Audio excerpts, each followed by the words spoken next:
सुखवीर नाम का एक मजदूर आदमी अपनी पत्नी सुनीता और एक 10 साल के बेटे सोहन के साथ रहता था।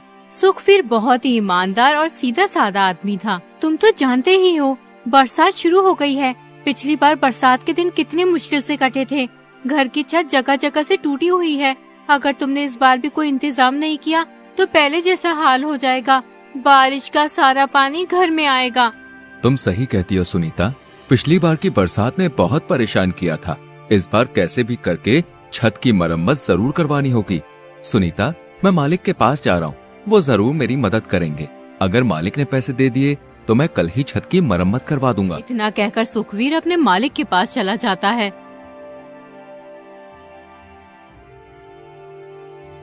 मालिक, तुम तो जानते ही हो, इस समय घर में एक भी पैसा नहीं है। बरसात शुरू हो गई है, घर की छत जगह जगह से टूट रही है और मैंने छत की मरम्मत नहीं करवाई तो बारिश का सारा पानी घर में आएगा। पिछली बरसात में तो मैंने अपने घर का सामान अपने पड़ोसी के घर में रख दिया था, लेकिन उसने इस बार सामान रखने से मना कर दिया। अगर इस बार छत की मरम्मत नहीं करवाई तो बारिश के पानी से घर का सारा सामान खराब हो जाएगा। मालिक, मुझे थोड़े बहुत पैसे दे दीजिए, अगले महीने की तनख्वाह में काट लेना। सुखवीर, तुम्हें अच्छी तरह से पता है मैंने कभी तुम्हें किसी चीज के लिए मना नहीं किया। मैंने हर समय तुम्हारी मदद की है और तुम ये भी जानते हो कि हमारी फैक्ट्री दिन पर दिन घाटे में जा रही है। इस फैक्ट्री की वजह से मुझे बहुत नुकसान हो गया है, इसलिए मुझे ये फैक्ट्री बंद करनी होगी। तुम भी अपने लिए कहीं और काम तलाश कर लो।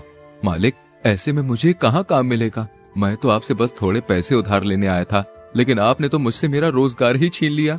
सुखवीर, मैं तुम्हारी परेशानी समझता हूँ, लेकिन मैं भी मजबूर हूँ। जब धंधा ही चौपट हो गया तो मैं तुम्हें पैसे कहाँ से दूँ? सुखवीर, मुझे भी तुम्हारी तरह अपने परिवार की चिंता है। मुझे भी कोई दूसरा काम देखना होगा घर के गुजारे के लिए। बेचारा सुखवीर मायूस होकर अपने घर चला जाता है। सुनीता, मालिक ने पैसे देने से मना कर दिया है। इस बरसात में उनका भी हाल हमारी ही तरह है। मालिक ने फैक्ट्री बंद कर दी है, इसलिए मुझे भी काम से निकाल दिया गया। अब मुझे कोई और काम तलाश करना होगा। ये तो बहुत बुरा हुआ जी। ऐसी बरसात में कहाँ काम मिलेगा? पहले तो छत की चिंता थी, लेकिन अब तो काम भी नहीं रहा। जब काम ही नहीं है तो छत की मरम्मत कैसे होगी? सुनीता, तुम परेशान मत हो, मैं कल जाकर जरूर कोई काम ढूंढ लूंगा। अगर ईश्वर ने चाहा तो हम इस छत की मरम्मत भी करवा देंगे। अगले ही दिन सुखवीर काम की तलाश में निकल जाता है।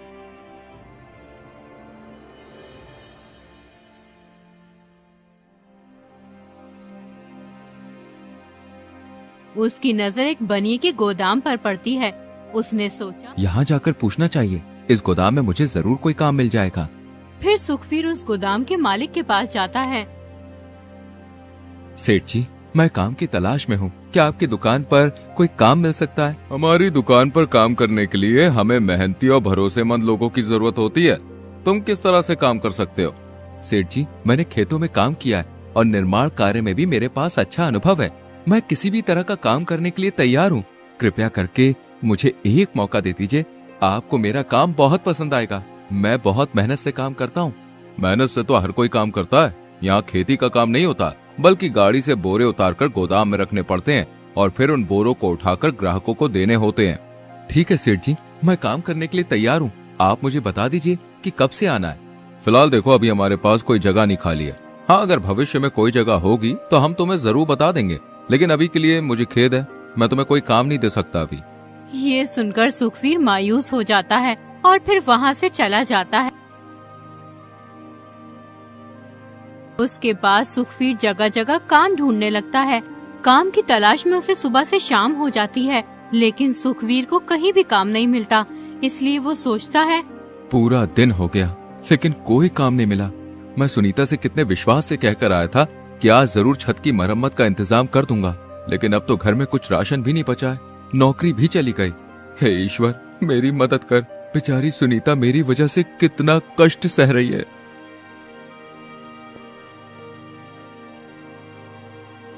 सुखवीर थक हार कर चाय वाले की दुकान पर बैठ जाता है।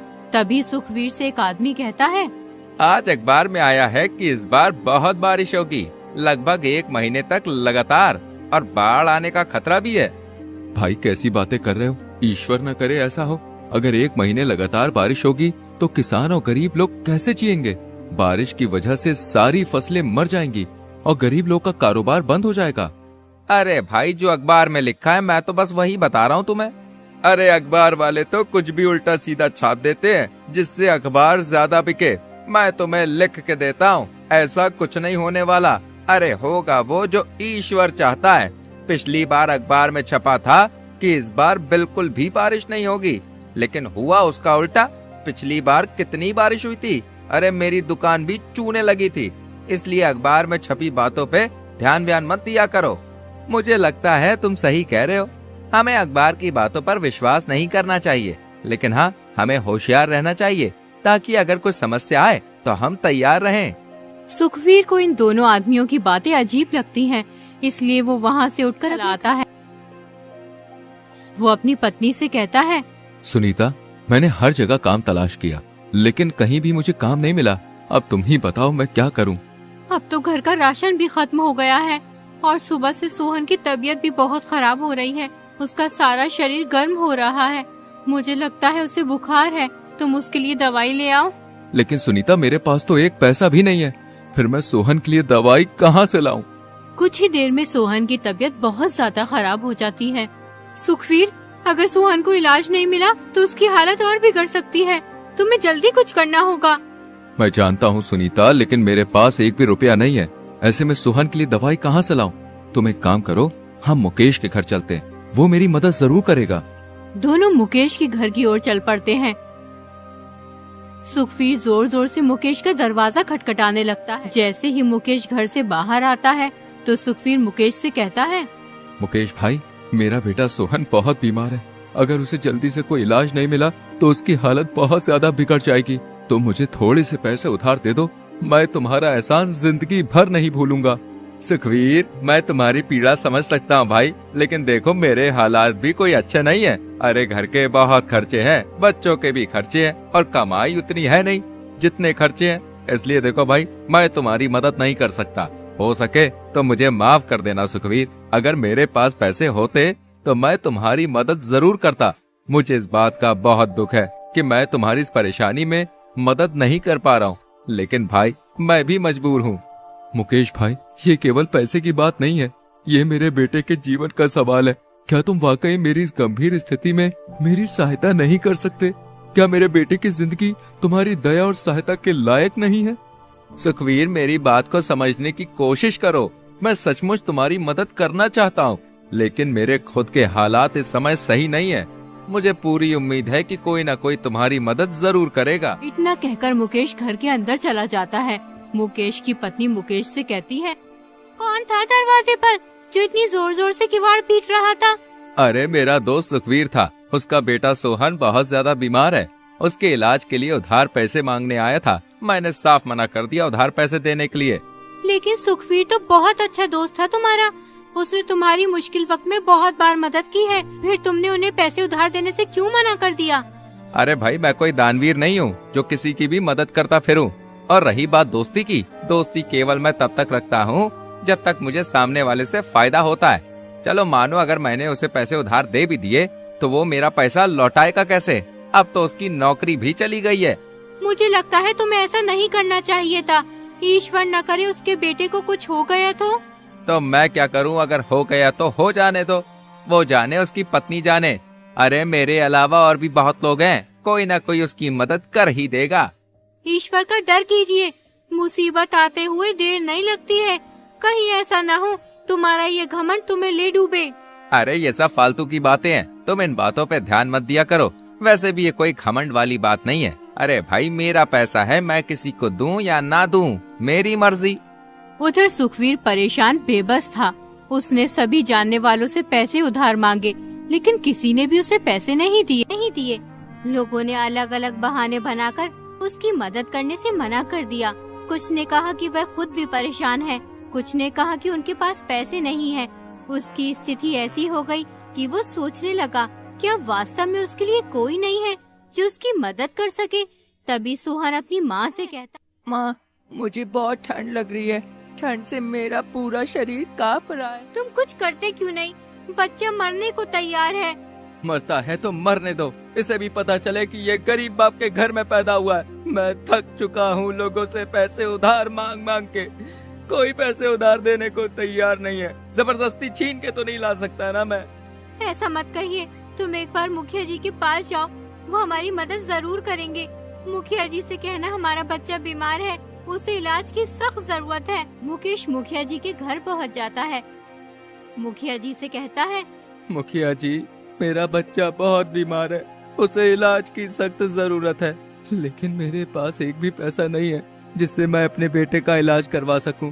मैंने अपने यार दोस्त रिश्तेदार सभी से पैसे मांगे, लेकिन किसी ने मेरी मदद नहीं की। अब एक आप ही हो जो मेरी मदद कर सकते हो। सुखवीर, तुम्हारी बात सुनकर मुझे बहुत दुख हुआ। बुरे वक्त में कोई किसी की मदद नहीं करता। यार दोस्त रिश्तेदार केवल उसी वक्त तक साथ रहते हैं जब तक इंसान के पास पैसे होते हैं। गरीबी में सब मुंह मोड़ लेते हैं। लेकिन सुखवीर, मुझे ये कहते हुए और भी ज्यादा दुख हो रहा है कि मैं तुम्हारी मदद नहीं कर सकता। तुम तो जानते ही हो, इस बार की योजना में अभी तक सरकार ने 1 रुपया भी नहीं दिया है। गांव में जो भी छोटा मोटा काम हो रहा है वो सब मैं अपनी ही जेब से करवा रहा हूँ। मेरे ऊपर दुनिया भर का कर्ज हो रहा है और गांव वालों ने एक नया धंधा और बना लिया है। मुंह उठाए पैसे लेने चले आते हैं जैसे उनका बाप रख गया हो यहाँ। माफ करना सुखवीर, मैं तुम्हारे लिए नहीं कह रहा हूँ ये। गांव में और भी बहुत से ऐसे लोग हैं, वैसे मैं तुम्हें उनका नाम नहीं बता सकता। कोई बात नहीं मुखिया जी, जब अपनों ने ही मदद नहीं की तो फिर तुम कैसे कर सकते हो। अब तो ईश्वर की जो मर्जी है वही होगा। इतना कहकर सुखवीर अपने घर की ओर निकल पड़ता है और सोचने लगता है, आज लोगों ने साबित कर दिया कि कोई भी किसी का अपना नहीं होता। बुरे वक्त में तो कोई भी किसी का साथ नहीं देता है। सुखवीर ये सोच ही रहा था कि उसे बहुत तेज चक्कर आ गए और वो जमीन पर गिर पड़ा और फिर बेहोश हो गया। उधर से एक भला आदमी आ रहा होता है। उसने सुखवीर को बेहोश देखा तो उसे सुखवीर पर दया आ गई। अरे, ये तो बेहोश है, इसकी हालत तो बहुत गंभीर लग रही है। मुझे इसे यहाँ पर छोड़कर नहीं जाना चाहिए, ये बेसहारा और कमजोर है। भला आदमी सुखवीर को उठाकर ले जाता है और सुखवीर की खूब सेवा करता है। कुछ ही देर में सुखवीर को होश आ जाता है। ये मैं कहाँ हूँ? मैं तो अपने घर जा रहा था, फिर यहाँ कैसे आया? मुझे जल्दी से अपने घर जाना होगा। तुम रास्ते में बेहोश पड़े थे, इसलिए मैं तुम्हें अपने घर ले आया। तुम्हारा अभी अपने घर जाना ठीक नहीं रहेगा। पहले तुम्हें आराम करने की जरूरत है, उसके बाद अपने घर चले जाना। आपने मेरी मदद क्यों की? आप तो मुझे जानते भी नहीं हो, फिर भी आपने मेरी मदद की, मुझे अपने घर ले आए और मेरा इतने अच्छे से ख्याल रखा। देखो सुखवीर, जीवन में केवल खुद की मदद करना ही काफी नहीं होता है, बल्कि हम सब एक दूसरे की मदद के लिए हैं। जब कोई इंसान परेशान हो तो हमारा फर्ज बनता है कि उसकी मदद करें। हो सकता है कि तुमने अब तक लोगों के बुरे पहलू ही देखे हों, लेकिन मैं मानता हूँ कि अच्छाई भी इसी दुनिया का हिस्सा है। सच में, क्या आपको नहीं लगता कि लोग सिर्फ अपने फायदे के लिए ही जीते हैं, किसी और की परवाह नहीं करते, चाहे दूसरा जिए या मरे? हाँ, कुछ लोग ऐसे भी होते हैं, लेकिन हर कोई ऐसा नहीं होता है। कुछ लोगों के अंदर अच्छाई भी होती है। वैसे तुम बेहोश कैसे हो गए थे? तुम्हें देखकर ऐसा लगता है जैसे तुम्हारी हालत कुछ अच्छी नहीं है। मेरा बेटा बहुत बीमार है, मेरे पास एक पैसा भी नहीं है जिससे मैं उसका इलाज करवा सकूं। मैंने सभी से अपने बेटे के इलाज के लिए पैसे उधार मांगे, लेकिन किसी ने भी मेरी मदद नहीं की। मैं आखिरी उम्मीद लेकर मुखिया जी के पास गया था, लेकिन उन्होंने भी मुझे पैसे देने से इनकार कर दिया। मैं इसी सोच में डूबा हुआ था। अचानक मुझे चक्कर आ गए, उसके बाद मुझे कुछ भी याद नहीं। अब आँख खुली तो तुम मेरे सामने हो। तुम तो बड़ी मुसीबत में हो। अब तक तो तुम्हारे बेटे की हालत बहुत खराब हो गई होगी। तुम एक काम करो, जल्दी से अपने घर जाओ और अपने बेटे का इलाज करवाओ। वो भला आदमी सुखवीर को बहुत सारे पैसे देता है। इन पैसों से तुम अपने बेटे का इलाज करवाना और बचे हुए पैसों से कोई कारोबार कर लेना। जब कभी तुम्हारे पास पैसे हो तो मेरे लौटा देना। पर भाई, मैं तो तुम्हें जानता भी नहीं, लेकिन तुम मेरे लिए किसी भगवान से कम नहीं हो। मैंने देवी देवताओं का नाम सुना तो जरूर है, लेकिन कभी देखा नहीं था, और आज मैंने देख लिया। आपने एक अनजान आदमी की इतनी मदद की, इसका एहसान मैं जिंदगी भर नहीं भूल सकता हूँ। अरे भाई, मैंने ऐसा भी क्या कर दिया? ये कोई बड़ा काम नहीं है। अब तुम जल्दी जाओ और अपने बेटे को दिखाओ। सुखवीर जल्दी से अपने घर जाता है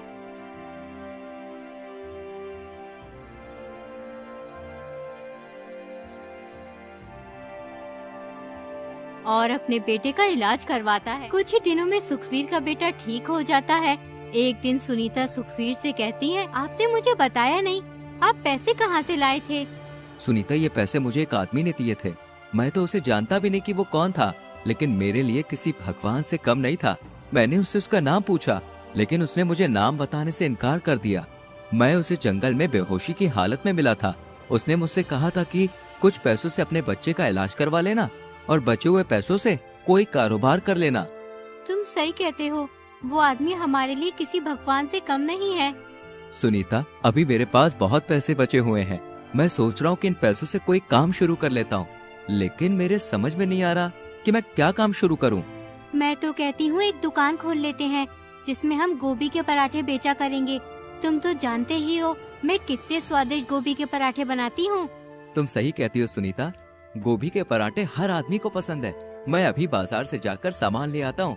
कल से हम गोभी के पराठे बेचना शुरू कर देंगे। सुखवीर बाजार जाकर पराठे बनाने का सामान ले आता है और फिर वो अगले ही दिन गोभी के पराठे बेचना शुरू कर देते हैं। अरे भैया सुखवीर, गोभी के पराठे बेचने शुरू कर दिए। खुशबू तो बहुत बढ़िया आ रही है। चलो एक पराठा खिलाओ, देखो तो सही पराठे कैसे बने हैं। हाँ हाँ, क्यों नहीं भाई, मैं तुम्हें अभी गोभी का पराठा देता हूँ। ये लो भैया, गोभी का पराठा जल्दी से खा कर तो बताओ कैसा बना है। तुम मेरे पहले ग्राहक हो। जैसे ही वो आदमी गोभी का पराठा खाता है तो खाता ही रह जाता है। उसे गोभी के पराठे इतने अच्छे लगते हैं कि वो 4 पराठे खा जाता है। अरे भाई जी, क्या मिला दिया पराठों में? पेट तो भर गया लेकिन मन नहीं भर रहा। ऐसा मन करता है कि 2-3 पराठे और खा लूं, लेकिन मैं खाऊंगा नहीं। कहीं पता चले मजे मजे में पेट खराब हो जाए, उल्टे लेने के देने पड़ जाएं। कुछ ही दिनों में सुखवीर के गोभी के पराठे बहुत ही फेमस हो जाते हैं। दूर दूर से लोग उसके पराठे खाने आने लगते हैं। ये बात गांव के सरपंच के कानों तक पहुंच जाती है तो वो तुरंत सुखवीर की दुकान पर चला। अरे वाह सुखवीर, बहुत बड़ी दुकान खोल ली। अभी तो कुछ दिनों पहले लोगों से पैसे उधार मांगता फिर रहा था। एकदम इतने सारे पैसे कहाँ से आ गए तेरे पास जो इतनी बड़ी दुकान खोल ली? मुखिया जी, सब ईश्वर की देन है। उसके घर में देर है अंधेर नहीं, हर किसी का ख्याल रखता है वो। अरे बात तो बहुत ही ज्ञान की कर रहा है। तेरे गोभी के पराठों का नाम बहुत सुना है, जरा 1-2 पराठे मुझे भी तो खिला। हाँ हाँ, क्यों नहीं मुखिया जी। सुनीता, मुखिया जी को पराठे दो। जैसे ही मुखिया सुनीता के हाथ के पराठे खाते हैं वो तो सुनीता की तारीफ करने लग जाते हैं। अरे वाह, बहुत ही लजीज पराठे हैं। सुखवीर, तेरी पत्नी के हाथों में जादू है, भाई मानना पड़ेगा। ऐसे पराठे मैंने अपने जीवन में कभी नहीं खाए। अच्छा भाई, मैं अब चलता हूँ। तुम्हारे पराठों के कितने रुपए हो गए? अरे मुखिया जी, कैसी बातें करते हो? हम आपसे पैसे कैसे ले सकते हैं? क्यों भाई, तुम मुझसे पैसे क्यों नहीं ले सकते? ये तुम्हारा काम है। काम में यारी दोस्ती नहीं होती। अगर गधा घास से यारी करेगा तो खाएगा क्या? लेकिन मुझे एक बात का बहुत दुख है कि उस दिन मैं तुम्हारी मदद नहीं कर पाया। उसके लिए मुझे माफ कर देना मेरे भाई। मुखिया सुखवीर को पैसे देकर चला जाता है। यूं ही कुछ दिन गुजर जाते हैं। एक दिन जब सुखवीर अपने घर होता है तो उसका दोस्त मुकेश आता है। सुखवीर, तुम्हारी भाभी की तबीयत बहुत खराब है। घर में एक पैसा भी नहीं है जिससे मैं उसकी दवाई ला सकूं। तुम ही हो जो इस मुश्किल वक्त में मेरी मदद कर सकते हो। मुकेश भाई, तुम परेशान मत हो, मैं तुम्हें अभी पैसे दे देता हूँ। सुखवीर मुकेश को पैसे दे देता है। मुकेश ने तो ये सोचा था जैसे मैंने उसे पैसे उधार नहीं दिए थे, सुखवीर भी मुझे पैसे उधार नहीं देगा। लेकिन सुखवीर ऐसा नहीं था।